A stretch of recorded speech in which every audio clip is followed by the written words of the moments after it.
cerēt labam Oskaram Melbāžu kā pilotu progresam, mēs esam tur, kur mēs esam. Un tagad jau mēs ar drošu skatu varam skatīties, raudzīties nākotnē pa divnieku mačiem arī, ja, un mēģināt sadabūt labu tehniku. Es pateikšu, ko vācieši sakot. Tur es piezvanīju Sandim, viņam tur vācieši, tas viens no treneru korpusa, tāds tuvs attiecības cīņu biedri bija. Vācieši ir vispār izmisuši. Viņi saprot, ja mēs piemeklēsim tehniku, kad viena vieta uz piedestāla vispār ir aizņemta tagad uz 10 gadiem. Tieši Oskaram, ja? Tieši tā. Bet tad jautājums ir tā tehnikas iegāde, kur ir izstāsts, ka ir nepieciešama. Oskars to ir nopelnījis. Tas ir šai sezonai, jaunajam gadam, vai šo sezonu varētu būt arī, ka viņš nobrauc tām it kā neatbilstošajām komandām? Viņš šo sezonu turpinās tāpat braukt, jā. Viņas nav sliktas komandas, jā, bet šeit ir tiešām tā tehniska, formulā taču arī mašīnas atšķirīgas, jā, tur tomēr ir, mums arī tur ir tās mašīnas atšķirīgas. Vajadzētu to bišķi labāk mašīnu dabūt. Te jau atzīmes pa skaistu braukšanu neliek, jā. Te jau mums ir chronometrs un viss. Varbūt tu vari skatītājiem tādā populārā veidā pastāstīt, kāda tā tehnikas iegāde, jo tas nav tā kā tu ieej veikalā un paņem, ko tu gribi. Nav. Piemēram, mums izdevās iepriekšējā olimpiskā ciklā, pateicoties Latvijas valsts mežu ziedojumam, ja, mēs saņemam tad jūtam atbalstu pirmajos gados 2006. 2007. gadā. Mums izdevās izmantot situāciju, kad Vācijas viena firma, viņai tika atteikts, viņa gaidīja valsts pasūtījumu šo pasākumu, un viņai tika atteikts, un viss tas valsts pasūtījums tika novirzīts uz vienu to kompāniju, uz to FES, kas ražo tagad gan slīdus, gan skeletonu komandas, gan tur airēšanu. Tas ir liels valsts koncerns, jā, kas strādā tikai uz šiem, ražo gatavo tehniku, arī lājos viņi tur ražo, riteņus, UTT, jā, ļoti augstā līmenī, jā, bet, tās Zingara firma arī bija augstā līmenī, tur olimpiāda bija Zubkovs nostartējis labu, otrā vieta Turīnas olimpiāda, viņi arī pamatot bija cerējuši, laikam viņiem arī bija solīts, ka būs tas valsts pasūtījums, mēs veiksmīgi izmantojam viņu tā dusmas par to, jā.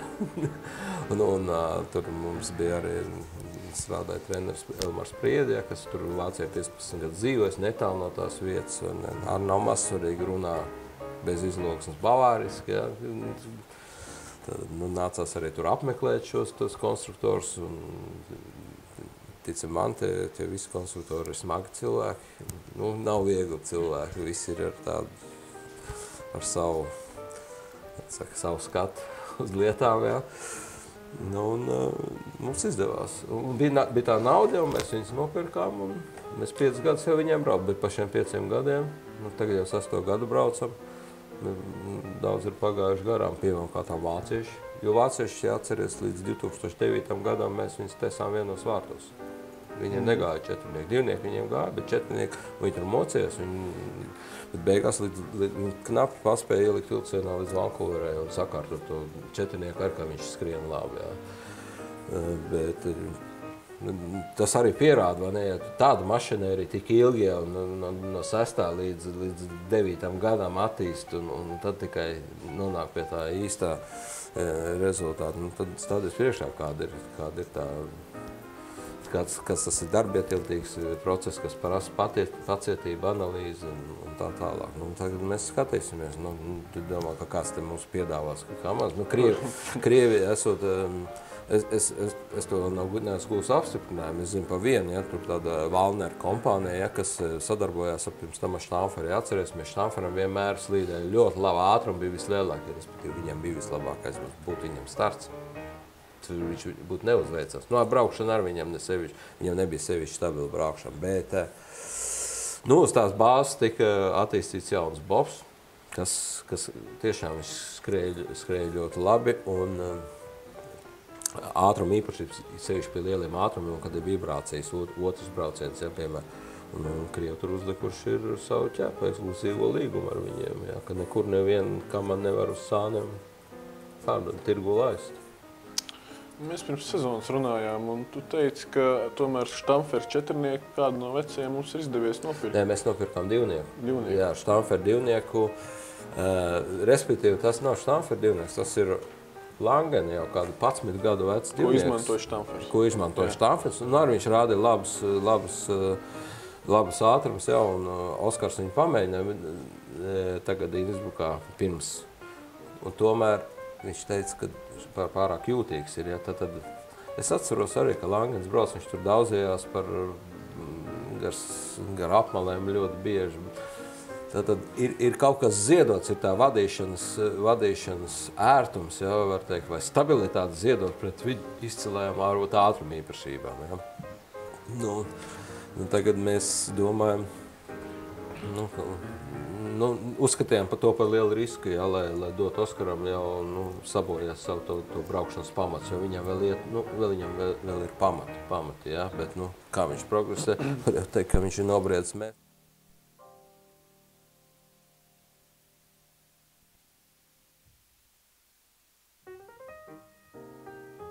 Jo ar viņām ir jāiemācās braukt. Es domāju, tās jāatliek sezonas beigās, jā, nākošas sezonas sākumā jātaisa salīdzināšana, jā, un tad jāizvēlās tas saprātīgais kompromiss, jā.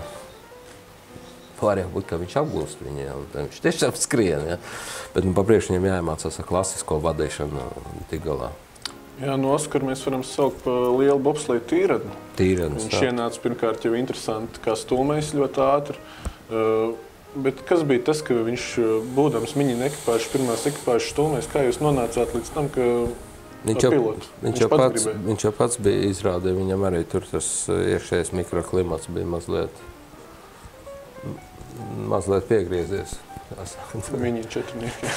Un viņš gribēja arī iesākt. Un tad, var teikt, es varu palepoties arī, pēc viņš to izteicis, bija to vēlēšanos. Es viņu uzreiz sakām pēc sezonas, pieaicināju ķipuru, pieaicināju Poikānu. Tā mēs trijātā, kad 40 braucienus nobraucam Sigulē. Var teikt, ka ir daļa arī no mūsu ieguldījuma, bet teikt, mēs ielikām pareizos pamatus, jā, un tālāk jau Sandis turpina. Arī Uģis Žaļims līdzīgi no stūmēja par pilotu, bet tur ir laikam cik... Mēs ar Uģi arī sākām, reizē, jā, par Uģi var šeit teikt tā, ir tie tipi, kas tver ļoti ātri, viņam viss izdodās, bet ir arī kas, kam atnāk lēnām tas viss un caur lielām grūtībām, bet kad atnāk, tad atnāk kārtīgi, jā, tad tur ir stabilitāte apakšā. Atliek tikai gaidīt. Jā, atliek gaidīt, un starp citu vērojot Uģi, laba brauciena veids, laba vismaz to, ko viņš nobrauc, labs brauciens. Kaut ko tur, varbūt viņš, ja galīgi piekasīties, droši vien, ka viņš tur aplī paņēma 10 centimetru zemāk. Bet tā jau trajektorija bija skaista, to zina tikai profs, un tur es pat arī vēl neesmu paskatījies protokolā, to visu var izrēķināt, jā, pēc rezultātiem, kur ir nokļūdījies, jā, bet kaut kur trajektorijas, bet tāpēc izskatījā ielika atzīmes, arī viņam augsta atzīme. Tur arī stāsts par tehniku, kur viņam ir vēl laikam vajāk. Viņš arī veic tādu eksperimentātāju pilots izmēģinātājs. Jo Uģis Žaļims brauc ar firmā BTC, mūsu ražojumu bombu. Jā, un te jāsaka paldies uzņēmēju kopai vienai, kas... Sarunas Sant Mauricā pie vakariņu galda materializējās tas, ka mums tagad ir tas bobs, ko mēs vietēji ražojam bobs, kuram jāveic vēl, jāturpina eksperimenti.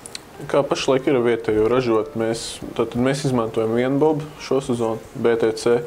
Mums ir arī četrnieks. Arī četrnieks. Jā, četrnieks. Diemžēl, kā Uģis nekvalificējās, tur nelaimīgā kārtā, tur puši tikai dēļ nepieredzes. Tā ir tā lieta, tur es varu uzteikt arī trešo četrnieku par viņa fiziskajiem rādītājiem, ka viņi stumj. Jo Holhoms jau ir rādītājs, piekritīsiet, jā, olimpiskais čempions, jā, un startēja Holhoms četrnieks viens no vislabākajiem, ja ne pats labākais pasaules kausa mačos, jā, un arī Eiropas kausos viņš bija atbraucis 2 nedēļas ātrāk, tāpēc viņam arī labi rezultāti bija, jā, tas tā. Bet viņi zaudēja 200 Holcomb 4-niekam, kur Langtons skrējas pa 10.31, un jeb Olsons skrējas 10.31, un Langtons uzvarēja pagājušajā pasaules to neoficiālo stūmēju čempionātu, ja, un Holcombs pats nāk no stūmējiem, ja, tātad, es teiktu, atzinīgi gribu pušiem, nu, protams, arī treneru korpusam, ja, un palepoties ar to, nu, ka mums ir atrasta sistēma, kā sagatavot labus. Nevis labus, bet izcils. Bet atgriežoties pie bobsleja tehniskā centra, vai arī citas valsts izmanto mūsu produkciju, vai uz to mēs nepelnām? Brauc viena amerikānieti ar BTC ražām un brauc Anglis.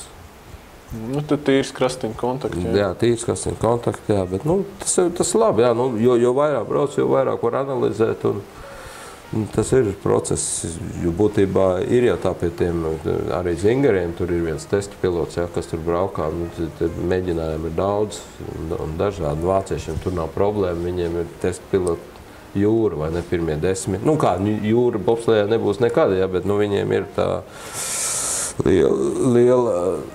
liels skaits braucēju, un viņiem trases ir un braukšanas meistarībā, nu, viņi ir ļoti pieredzējuši, jo skaits tas pats Mahati, kā jauns, jā, bet viņš jau brauc 7 gadus. Nu, ātri nekas nenotiek. Jā. Pieminēja uzņēmēji konstruktīvās sarunas, tad varbūt pa izmaksām. Cik tad maksā mums bobsleja tehniskajā centrā sagatavot konkurētspējīgas komandas apmēram? Nu, tur jau tā saruna arī bija tā, ka tā principā iet pa pašizmaksu, un tad tālāk mēs